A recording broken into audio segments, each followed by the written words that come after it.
Nesse momento de quarentena, as pessoas procuram por informações que as deixem por dentro do que acontece, mas também querem a distração que alivie suas mentes.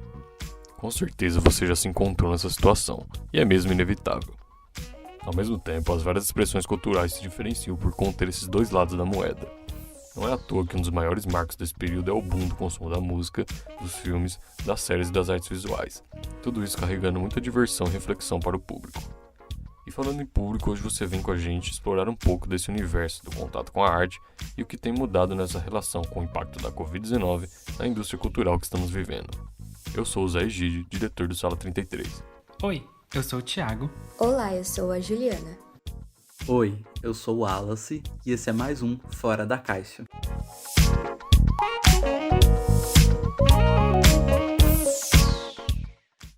Antes de entrarmos de vez no tema desse episódio, vale lembrar que, por causa do isolamento, a gente tá gravando esse programa cada um da sua casa. Então, se você perceber alguma diferença no som, saiba que é porque não estamos num estúdio digno de músico. Mas voltando ao tema, é claro que a pandemia da Covid-19 tem afetado todos os setores da sociedade brasileira, e também a cultura no nosso país, né?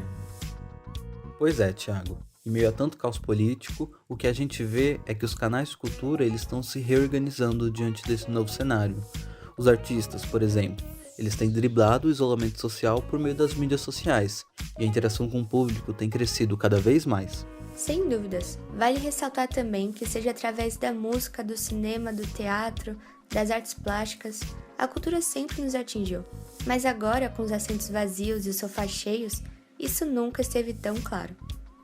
E as redes sociais se tornaram o meio principal para o acesso à arte e cultura durante esse isolamento social. Se a gente parar para pensar, antes o Facebook, o Instagram, o Twitter, o TikTok e outras redes já eram usadas pelo público para interagir com os artistas. Agora, então, elas nunca foram tão úteis. Pois é, os artistas fazem lives transformando as casas em palcos e promovendo a campanha Stay at Home, o Fique em Casa no Brasil.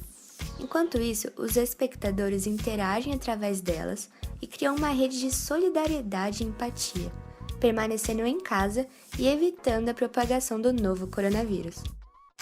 E além disso, Ju, muitos deles têm notado a importância do engajamento nas redes sociais. Não é só um ambiente de trabalho, é também um ambiente de conscientização da população.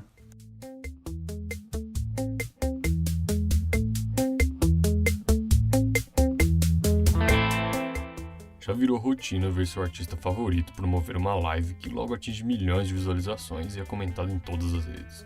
Os números não param de crescer, e essa cultura parece que veio pra ficar, não acha? Eu acho que sim, porque alguns dados recentes do YouTube e do Google mostram que a audiência das transmissões ao vivo nessa quarentena é quase 20 vezes maior do que de qualquer outro vídeo gravado nas mesmas ou em outras plataformas, né? Então eu acho que o público ele tá gostando de interagir mais com os artistas. Mas assim, é claro que a presença virtual não se iguala à presença de um show, com milhares de pessoas e toda aquela energia que estaria lá. Sem dúvidas. E é também por meio das lives que os artistas conseguem atingir aquele público que não consegue pagar por um ingresso para um show físico, né? E isso é muito bom do ponto de vista do retorno que o artista tem. O que a gente percebe é que em tempos de distanciamento social, o computador e o celular são os protagonistas. O uso nunca foi tão frequente, por isso os cuidados têm que ser redobrados. A gente chamou a Simone Vizcarra, que é professora de Ciências Sociais da Universidade Federal do Vale do São Francisco, para falar também sobre esse aspecto do entretenimento em excesso. O que eu estou mais vendo agora são pessoas vivendo uma realidade paralela, porque a nossa realidade hoje é muito triste. Então tem que ter o cuidado de não fazer essas chuvas de lives, essas que vão desde peças de teatro, monólogos, ler livros, mas tu precisa se reinventar e tu acabar entrando num ciclo negativo, que é usar isso como distração para não ver os problemas. E tudo isso que a professora disse, com certeza é graças à tecnologia, que tem criado cada vez mais canais de comunicação rápidos e eficazes. Mas é importante lembrar também que boa parte dos brasileiros não tem esse acesso à arte. E existe uma desigualdade cultural no Brasil que atinge principalmente os cidadãos mais desfavorecidos. Sim, inclusive, num estudo da Pesquisa Nacional por Amostra de Domicílios, vemos que 30% dos lares não têm internet. E se uma das poucas maneiras de ter acesso à cultura é pela internet, podemos concluir que quase 1/3 da população fica alheia a esse meio. Aliás, muita gente esquece que o acesso à arte é um dos nossos direitos garantidos na Constituição Federal, numa passagem que diz que toda pessoa tem o direito de participar livremente da vida cultural da comunidade, de fruir as artes. Ainda sobre a democratização da cultura, a professora Simone Vizcarra fala a respeito da essencialidade da arte. A arte ela não é essencial no sentido material, ela é mais essencial no sentido espiritual, no sentido de trazer o homem para uma reflexão de âmbito moral. Então ela é essencial, sim. Com certeza, a máquina de entretenimento é o que mais se nota nessa hora. A participação engajada dos artistas na internet está gerando muito conteúdo, e a população está absorvendo tudo isso. E muito além do que nós, os artistas, podemos fazer para assegurar a existência dessa arte, existe todo o aparelho do Estado feito para zelar pela cultura, especialmente em situações emergenciais como essa. Mas o cumprimento desse papel vem sendo questionável. Com certeza, Zé. Em contrapartida a todas essas manifestações pela arte, infelizmente encontramos um governo que não toma medidas satisfatórias. Tanto que as notícias sobre como a pandemia afeta o setor não param de crescer.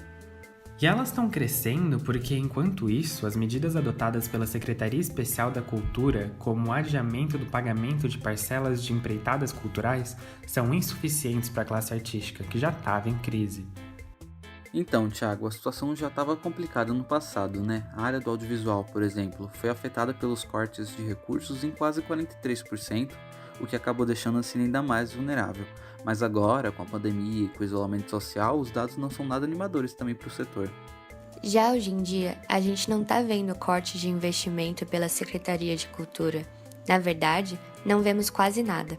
No dia 19 de março, a ex-secretária Regina Duarte só lançou 3 medidas que flexibilizam as normas de captação de verba. Pois é, e desde então ela ou ficou no silêncio ou soltou absurdos, como na entrevista com a CNN. No caso, a atriz Maitê Proença cobrou o posicionamento da representante, que reagiu encerrando quadros sem dar mais respostas. Não bastando isso, ainda ridicularizou o peso da pandemia. Vocês estão desenterrando mortos, vocês estão carregando um cemitério nas costas, vocês devem estar cansados. Então, assim, fica bem claro que os administradores e os artistas sofrem negligência do Estado e acumulam prejuízos rumo ao colapso. E cabe lembrar aos nossos governantes que o setor cultural já foi dito como responsável por 2,6% do PIB brasileiro. Essa indústria é riquíssima e pertinente a todos os cidadãos e à economia nacional. Não só agora, mas em qualquer momento. Então, Juliana, depois desse ocorrido, mais de 500 artistas assinaram um abaixo-assinado contra as ações da ex-secretária de Cultura. Sobre os interesses da classe artística, então, a premiada atriz e diretora de teatro Clarice Abujamra fala um pouco sobre eles. Nossa cobrança é ter uma secretária de cultura ou um secretário de cultura que se faça presente. Ele é a nossa voz, que vai e que saiba reinar, que saiba discutir os assuntos, tudo sobre as leis, né, sobre os incentivos. E além de tudo isso, segundo a Associação Brasileira de Promotores de Eventos, é estimado cerca de 580 mil demissões de profissionais ligados à arte em todo o Brasil. Com toda essa pressão da classe artística e outras partes da sociedade, Regina Duarte deixou a Secretaria Especial da Cultura, aumentando ainda mais a instabilidade do setor. E é assim então que esses artistas independentes acabam por formar um grupo de maior vulnerabilidade durante essa crise. Quem explica um pouco mais é a professora Simone Vizcarra. A gente tem tantos artistas, músicos, fotógrafos, pessoas que trabalham com arte presencial, dança, teatro, ou que precisam de mais pessoas para produzir a sua arte, como o cinema. Se elas já não estão inseridas dentro de um nicho estabelecido, que elas já têm um público que vai consumir o que elas estão produzindo, quando a gente fala de grandes artistas principalmente, elas estão à margem do sistema, porque a renda delas vai cair. A renda delas vai cair e no momento que tu entra num padrão de desigualdade muito grande, onde a tua sobrevivência básica é botar comida na mesa, tu deixa de lado tudo aquilo que não é vital para tentar colocar comida na mesa. E essas pessoas não são estranhas à inovação. Mas é verdade que a única constante até o momento era a interação presencial com os espectadores. Sem isso, o setor ficou sem chão. E vocês, gente, pensam o que disso? Não dá para negar que, grande ou pequeno, o artista conta com a renda de shows e também com o contato com a plateia para sustentar o seu ofício. Além da parte do trabalho, é um diálogo essencial para essa arte. Quando a narrativa da Covid-19 chegou ao cenário global, foi todo mundo pego desprevenido. Os cancelamentos e adiamentos dos espetáculos de shows foram motivo de muito drama e muita tristeza para os fãs. Com certeza. E quem mais perde, novamente, são os independentes. A Semana Internacional de Música de São Paulo levantou dados sobre 536 empresas do ramo, e todas foram impactadas. O prejuízo estimado é de 483 milhões de reais. É mesmo muito preocupante, Ju. E projetando os resultados para o resto do Brasil, a soma das perdas do mercado microempreendedor pode chegar a 3 bilhões de reais. Isso afetaria cerca de 1 milhão de profissionais, dentre eles músicos, produtores, fornecedores e dezenas de outros cargos. Até o momento, as maiores medidas foram tomadas a nível municipal. Aqui em São Paulo, a Prefeitura destinou cerca de 103 milhões de reais para o programa Cultura Presente, com o intuito de atenuar os impactos da pandemia no setor, e também prorrogou o prazo para contratações artísticas e as inscrições no Programa de Incentivo Municipal à Cultura. Por enquanto, a indústria clama por uma resposta unificada, que beneficie todos os envolvidos e não sufoque uma parcela de trabalhadores, já que o financiamento é crucial para a iniciativa. Os artistas independentes já eram e agora são ainda mais forçados a exercitar a criatividade para encontrar mecanismos que os apoiem enquanto essa resposta não vem. Para comentar sobre esse tópico, falamos com a produtora de conteúdo Tati Moura, que trabalha com várias bandas. Ela aponta que os músicos estão encontrando diversos jeitos para propagar sua arte. Vaquinhas e vendas de produtos são exemplos disso. Quanto às lives, ela diz: Eu acho que as lives elas são uma ferramenta incrível para você tanto monetizar, porque você pode colocar um QR Code na tela pedindo doações, enfim, para a própria banda, não só para outras causas. E são uma ferramenta para divulgar ainda mais o seu trabalho para conquistar público. Assim, embora tenha uma concorrência muito grande de lives, as pessoas estão ávidas por conhecer. O que a Tati fala é muito importante, mas se a gente pensar pelo lado do artista, a situação muitas vezes vai além do comercial e adentra os princípios da própria arte. A gente bateu um papo também com o Hélio Moretti, que é baixista da banda independente Cabaré Dolores. Ele caracteriza o momento como algo que afeta diretamente o ânimo da banda, causando extrema tristeza inédita, mas não se sente derrotado. Nesse isolamento social, mais do que nunca, né? Outro dia eu li no post aí, talvez no Instagram, dizendo que essa pandemia, ela nos deixa claro que não precisamos de restaurantes, não precisamos de carro, não precisamos de viagem, assim como nós precisamos de cultura. Concordo plenamente com essa ideia, porque realmente a nossa tábua de salvação nesse isolamento tem sido a cultura. Tenho lido, tenho escrito muitas coisas, tenho tocado muito, e é o lado, não sei que a gente pode achar um lado positivo nisso, é um lado, sim, interessante, pelo menos, né? Como sempre, a cultura, ela nos salva, né? E sobreviveremos. A sociedade não vai se livrar da gente assim tão fácil. Como o Hélio bem pontua, o isolamento social destaca o quão necessária é a cultura e o quão presente ela se faz. Muito além da música apenas, existe toda essa enorme e complexa rede de meios culturais por todos os cantos. Realmente, e de novo, o inevitável consenso é o impacto da pandemia.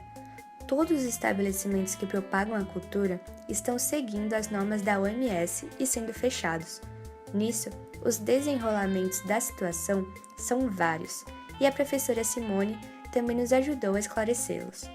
Segundo a Simone, as mudanças são abrangentes e atuais, mas também podem perdurar num universo pós-Covid.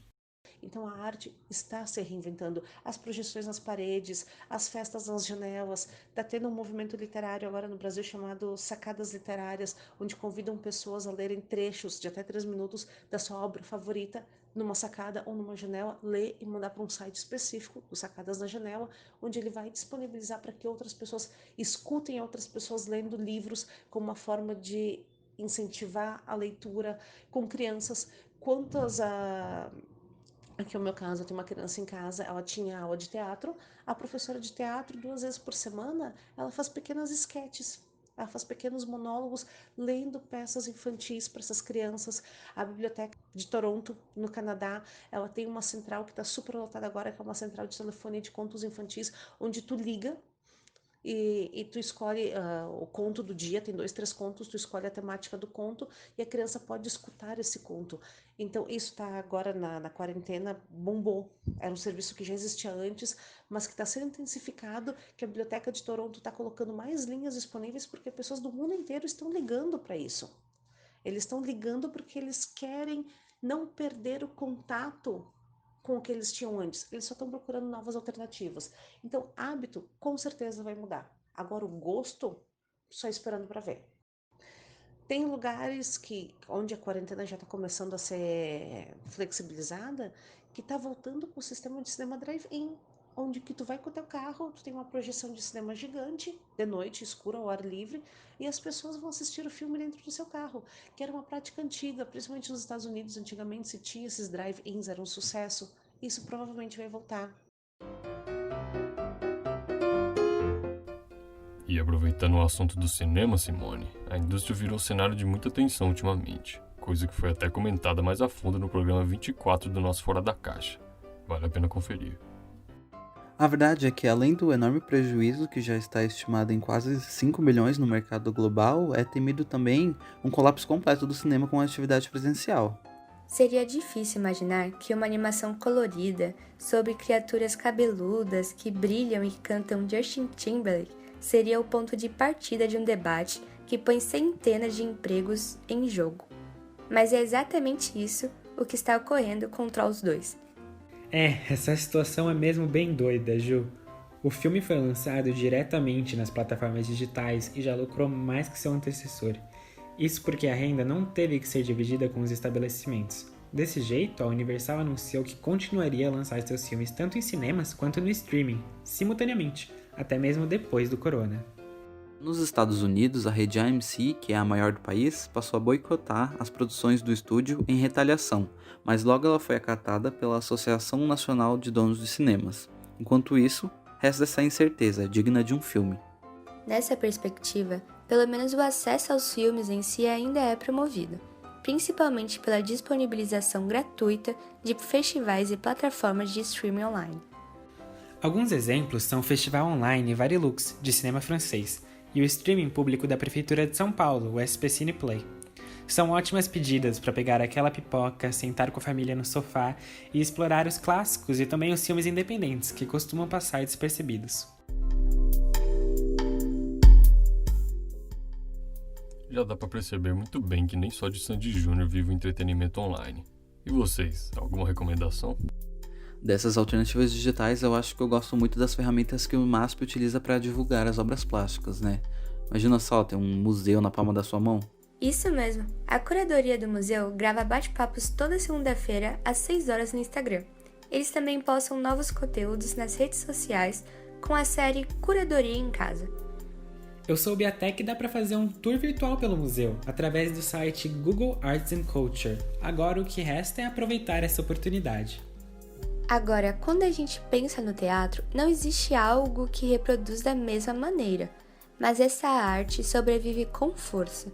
Leituras de teatro transmitidas ao vivo são uma alternativa encontrada pelos profissionais da área, assim como lançamento de produções antigas que já haviam sido gravadas.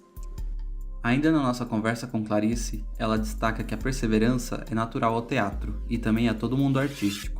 Assim como o Hélio, ela enxerga a extrema significância do meio em tempos difíceis. Essa necessidade que o público está tendo, sabe, de alguma coisa que os emocione, que toque, que os provoque a pensar, a não ser a política, está sendo o nosso alimento. E nada será como antes, isso a gente pode ter certeza. Então tudo vai ser reinventado, não há a menor dúvida disso. Mas o teatro vai continuar, porque teatro é contar histórias, né? São 2 tábuas e uma paixão. Enquanto a vovó está contando uma história para o neto, ela está fazendo teatro. Ela está passando a ficção, a beleza, o mistério, a magia. Pois é, e agora a gente fica com a esperança de que tudo isso passe, seja voltando ao normal ou se reinventando. Se uma coisa podemos dizer com certeza é que a arte nessa quarentena abriu os olhos de muita gente para um universo de conteúdo. Mas mesmo assim, uma parcela da população fica à margem da cultura devido à desigualdade que estamos inseridos. Se no isolamento social estamos redescobrindo e reconstruindo a arte, cabe a nós, depois desse momento, refletir sobre ela e admirá-la como nunca antes. E cobrar aqueles que devem estimular ela enquanto direito essencial dos cidadãos, né? Assim como devemos lutar pelos nossos direitos, como conclui a Clarice. O importante é que o brasileiro saiba o que é ser cidadão, exercer a cidadania. Infelizmente, isso nunca foi ensinado para ele em escola nenhuma. E é preciso ele saber dos seus direitos. Ele sabendo dos seus direitos, tudo vai chegar até ele, ele vai poder discernir o que eu quero, o que eu não quero, o que eu gosto, o que eu não gosto. Mas enquanto ele estiver alheio a tudo que acontece, sem se inteirar das coisas, vai ser difícil. A arte, enquanto manifestação de ordem estética e comunicativa, persiste na nossa sociedade, claro, e é em momentos frágeis como esse que alimentamos ainda mais o seu desenvolvimento. Novas maneiras de socialização, novos costumes, novos hábitos, é isso que vemos ocorrendo.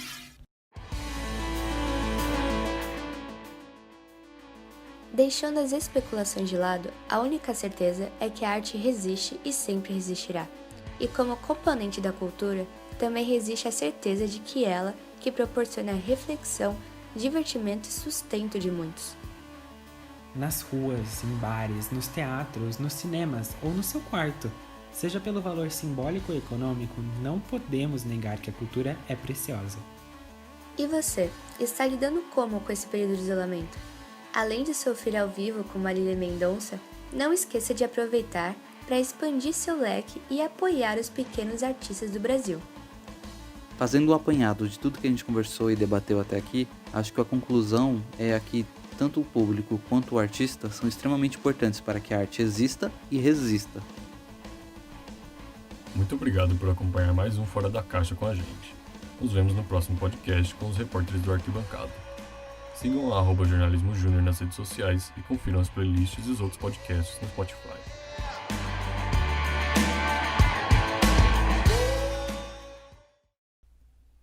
Roteiro por Juliana Alves, Thiago Gelli e Wallace de Jesus. Edição de som e produção por Natália Nora Marques e Pedro Ferreira. Direção por Gabriel Guerra, Karina Tarasiuk, José Egídio e Gabriela Caputo.